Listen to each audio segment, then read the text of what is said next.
Hi, my name is Festus Odijereweli, and I'm excited as usual to be here. Today we'll be looking at effective people management, and I'm sure that you've heard severally when people talk about human and material resources in every organization. Now, while the material resources are very important, the people who form the human resources are much more important.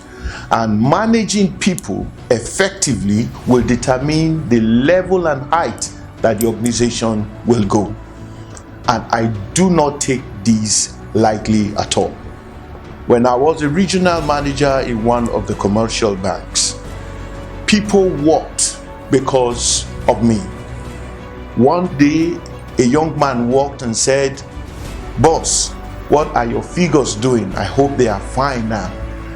And I said, "Yes." Why? He said, "Because I have made up my mind to increase my numbers, not just because of me, but because of you and the things that you have taught me." Every leader who is a people manager will always hit the zenith of organization achievement. Why do we need to manage people? Because they are very scarce resource. Competition is in need of them. And I say every time that nobody is useless. I hear some MD make reference. Yes, they may not be as productive as you want, but even the clock, a bad clock is correct twice every day. And I tell people that there is nothing that you want from someone that you cannot infuse, because it is what you are able to build in that comes out of it. In people management, in some of the lectures that I've been opportune to handle, I always refer to the personalities of men and women like oranges. Some are like coconuts, some are like oranges, and some are like watermelon. I will explain briefly. The coconuts will require you to be hard on them. They need you to break them. They need you to crack them before the juice or the water comes out from them. There are some that want some little squeezing, like the orange, and then the water comes out of them. But there are some that just a little cut, like the watermelon, and the water comes out of them. So it is the responsibility of leaders to understand the nature of resource, the kind of human resource that they have, so that they'll be able to manage them effectively. I have said this repeatedly, that when people are able to trust your leadership, they will give anything to make sure that you do well. There are different kinds of people management, and if you do some research, you will find out that there's the democratic kind or the democratic style of management, where everybody's opinion may be required before taking a decision.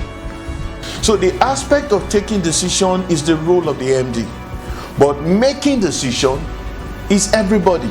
In a democratic style, opinion of other stakeholders, irrespective of the unit or the position that they are in that organization, their opinion are sought, and whatever comes out of it is passed through the crucible or sieved, and then the decision is taken.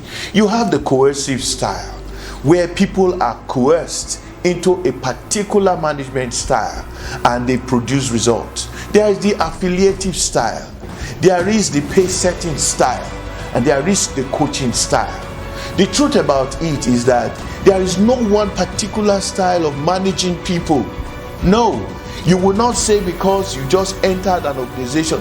For instance, if I went into Mr. Biggs as an MD today, Mr. Biggs no longer exists, basically it's gone extinct. And I'm just using that as an example of revamping a company. I may just deploy the coercive style, because I must let them do the things that I want them to do, but I won't remain on the coercive style for too long before I begin to drive away people. There's the affiliative style, like I said, and there is the coaching style. There are different styles that can be deployed in managing people effectively. Ladies and gentlemen, you must understand this fact that people are the most important resource in any organization, and the way you treat them will determine the height and the sustainability of your business. Until we'll see you again next week, please keep safe